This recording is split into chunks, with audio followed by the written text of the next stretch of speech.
এপিসোডের শুরুতেই গুয়ং দোহির হাত ধরেছিল, যার হাতে সে ক্রস সাইনটি ছিল। এখানে গুয়ং দোহিকে জিজ্ঞাসা করে, তুমি আমার সাথে কি করেছো? তো দোহি বলে, কে তুমি? এটা বলার সাথে সাথে তো ও সেন্সলেস হয়ে যায়, যেখানে গুয়ং ওকে আঁকড়ে ধরে। দেন পরের সিনে আমরা হসপিটালের সিন দেখতে পারি, যেখানে দোহি তো জ্ঞান ফিরে আসে, কিন্তু সে চিৎকার করে বলে ওঠে, আমি এখানে কি করছি? ঠিক তখনই গুয়ং এসে ওখানে বলে, তোমার জ্ঞান ফিরে এসেছে? ওহ থ্যাংক গড, আমি তো তোমার জন্য অনেক টেনশন করছিলাম। তুমি ঠিক আছো তো এখন? প্লিজ তুমি উঠো না, ডক্টর যতক্ষণ না বলছে তুমি ঠিক আছো ততক্ষণ কিন্তু আমি তোমাকে কোনো কাজে যেতে দেব না। আর ওর কথা থেকে দোহি জানতে পারে যে গুয়ং ওকে হসপিটালে নিয়ে এসেছে। আর ওদের এমন লাভিডাবি ব্যবহার দেখে ম্যানেজার তো ডক্টরকে ডাকতে যাওয়ার বাহানা করে ওখান থেকে চলে যায়। আর ম্যানেজারে চলে যাওয়া মাত্রই দোহি বলে ওঠে, তুমি আমার প্রতি এতটা কেয়ারিং কবে থেকে হলে? গুয়ং প্রচন্ড রেগে ওর রুমালটি ফেলে দিয়ে বলে, আমিও তো এটাই জিজ্ঞাসা করছি যে এখানে চলছেটা কি? আর তুমি তো বলেছিলে এর পরের বার থেকে যে কোনো কারোর সামনে তোমার সাথে যেন আমি ঠিকঠাক ভালো ব্যবহার করি। যেটা শুনে দোহি বলে,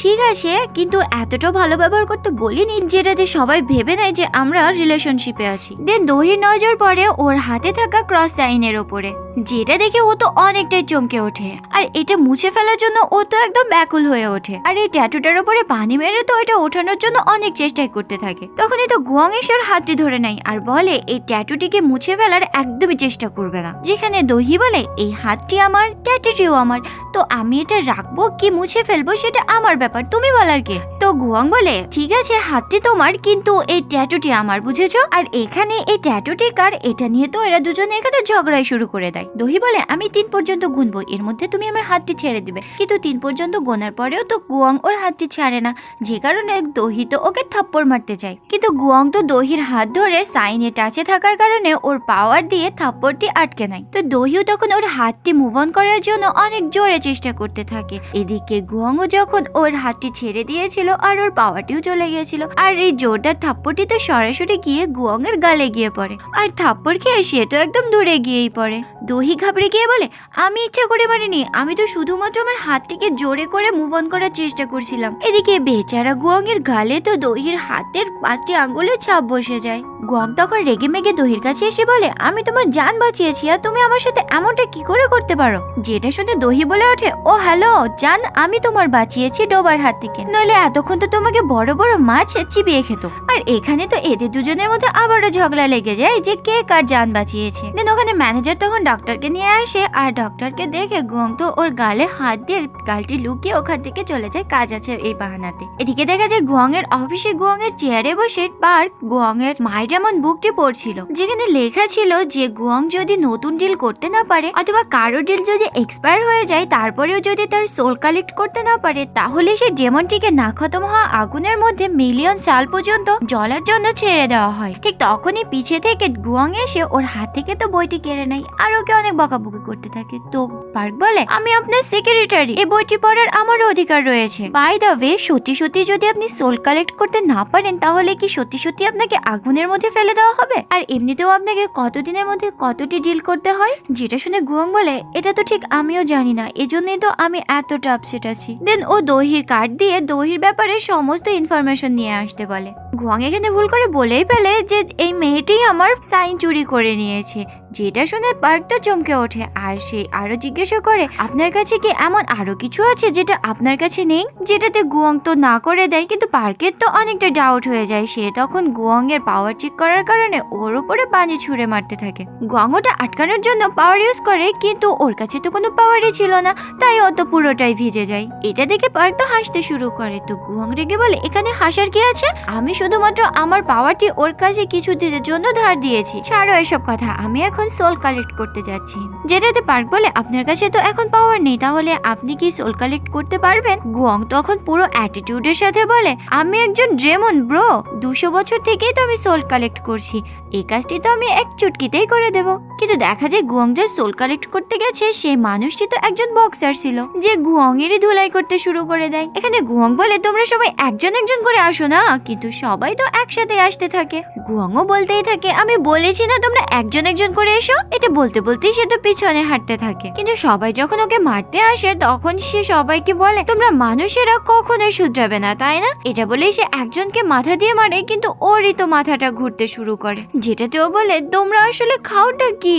এখন তো দেখছি আমাকে আমার আসল ফর্মে আসতেই হবে। এটা বলেই তো সে ওদেরকে মিডল ফিঙ্গার দেখিয়ে দেয় আর জানালা দিয়ে কাচিরার উপরে জাম্পও করে দেয়, আর আবারও নিজের অ্যাটিটিউড দেখিয়ে ওদেরকে বলে জাস্ট একটু অপেক্ষা কর, আমি আবারও ফিরে আসছি তোকে সবক শেখানোর জন্য। আর আবারও ওদেরকে মিডল ফিঙ্গার দেখায়। এখানে বক্সাররা তো দেখায় আর ও তখন 2 হাত দিয়েই দেখায়। আর ঠিক এমনটা মনে হচ্ছিল যে এখানে তো মিডল ফিঙ্গার দেখানোর কম্পিটিশন চলছে। এদিকে দহি হসপিটাল থেকে ডিসচার্জ হওয়ার পরে অফিসে এসে দেখে যে ম্যাডাম জুয়ের মেয়ে সুয়ং গালাত ইনফরমেশন দেওয়ার কারণে কোম্পানির 10% শেয়ার হোল্ডার তো কমে গেছে, আর সেই জন্য দহি তখন ওর সাথে মিট করতে চায়। এদিকে আমরা কিলারকে দেখতে পাই, যেহেতু মাস্ক পরে গেছিল যেন ওকে কেউ মার্ডার করার সময় চিনতে না পারে। আর এখানে তো অনেকগুলো মানুষের ফটোই সে দেওয়ালে চিপকে রেখেছিল, আর তার মধ্যে দহির ছবিও ছিল। আর এই কিলার দহিকে কেন মারতে চায় আর ম্যাডাম জুয়ের সাথে এর সম্পর্কটা কি, এটা তো আমরা একটু পরেই জানতে পারবো। কেননা দহিকে কিল করতে যাওয়ার সময় সে তো দহিকে বলেছিল তোমাকে মার্ডার করার মেন কারণই হচ্ছে ম্যাডাম জু।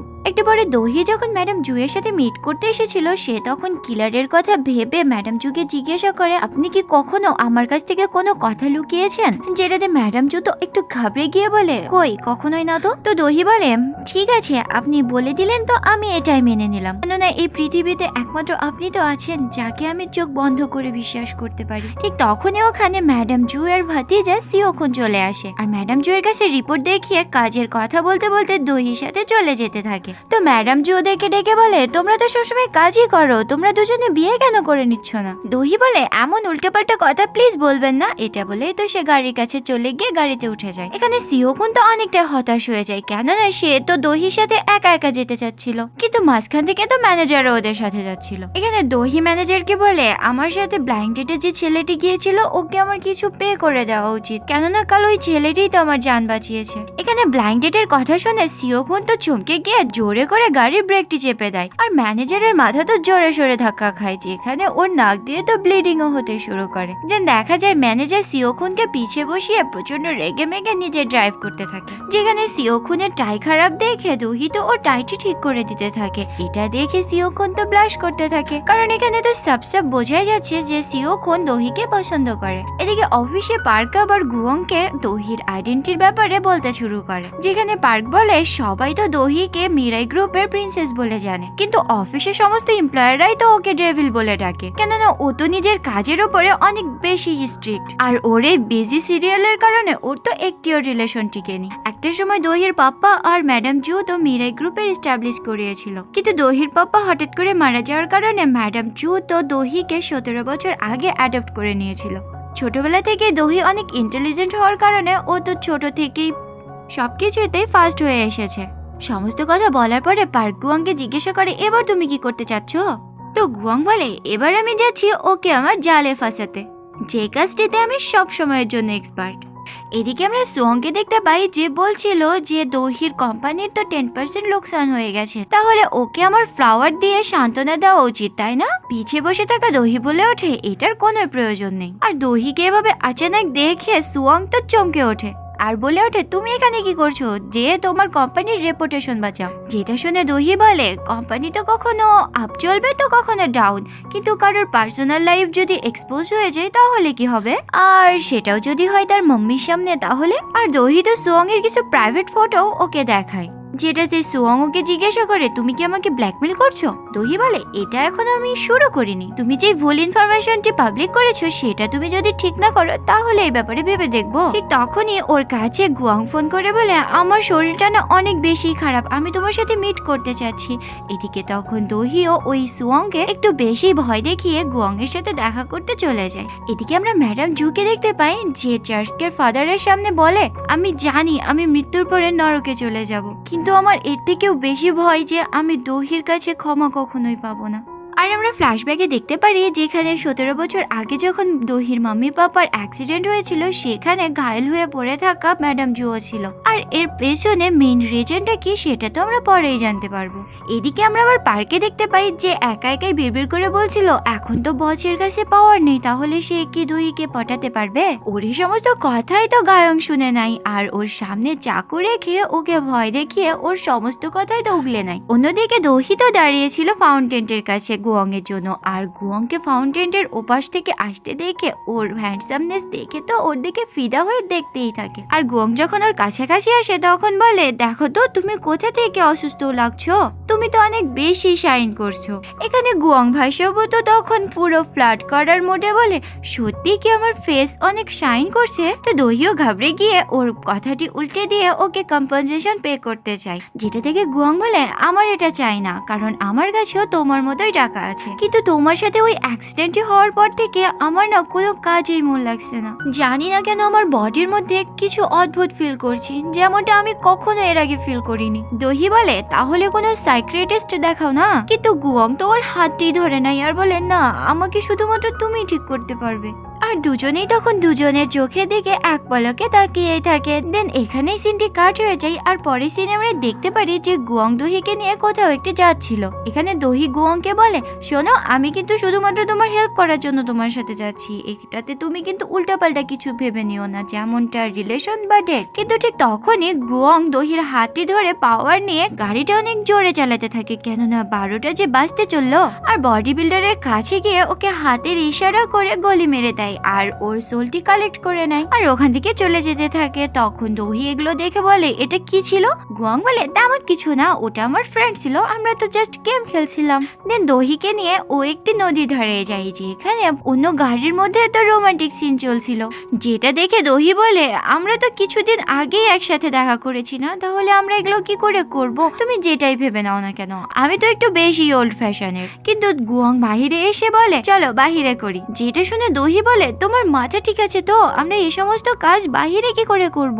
যেটা শুনে গুয়ং তখন দহির কাছে এসে বলে নদীর আশপাশ দিয়ে হাঁটাহাঁটি করলে কি এমন ক্রিমিনাল কেস লেগে যাবে শুনি? যেটা শুনে দহি তো একদমটাই চুপ হয়ে যায়। আর নদীর কাছে আসার পরে গুয়ং তো দহির হাতটি ধরে ওকে বলে তুমি কি কিছুক্ষণের জন্য তোমার শ্বাস আটকে রাখতে পারবে? আর ওকে কাছে টেনে নিয়ে ওর ফেসে টাচ করতে থাকে। এটা দেখে দহি তো ভেবেই নিয়েছিল যে গুয়ং হয়তো এখন ওকে কিস করতে যাচ্ছে, কিন্তু ঠিক তখনই গুয়ং তো ওর ডেভিলিয়াত হাসির সাথে দহিকে নিয়ে নদীর ভেতরে জাম্প করে দেয়। আর পানির ভেতরে গিয়ে গুয়ং তো দহির হাতটি ধরে ওর ক্রস সাইনটি ওর হাতে ট্রান্সফার করানোর চেষ্টা করছিল। এখানে দহি তো নিঃশ্বাস নিতে অনেকটা বেশি কষ্ট হচ্ছিল, কিন্তু তারপরেও গুয়ং তো ওর হাতটি ছাড়ছিলই না। এটা দেখে দহি তখন গুয়ং এর চেস্টে কিক করে উপরে চলে আসে, আর গুয়ংও তো বাধ্য হয়ে উপরে চলে আসে। এখানে দহি তো প্রচন্ড ঘাবড়ে গিয়ে প্যানিক করতে শুরু করে আর চিৎকার করে করে গুয়ংকে বকাবকি করতে শুরু করে আর বলে আমি তো অলমোস্ট মরেই যাচ্ছিলাম, তুমি চাওটা কি? জানি না কোনো একটি পাগল আমাকে মারার জন্য লেগে আছে, আর এখানে তুমিও, আমি সবার কি বিগড়ে দিয়েছি? গুয়ং এখানে বলে আমি তো শুধুমাত্র তোমার হাতের ওই ক্রস সাইনটি আমার হাতে ট্রান্সফার করতে চাচ্ছিলাম। যেটা শুনে দহি বলে এটা আমাকে তাহলে আগে বলার ছিল না।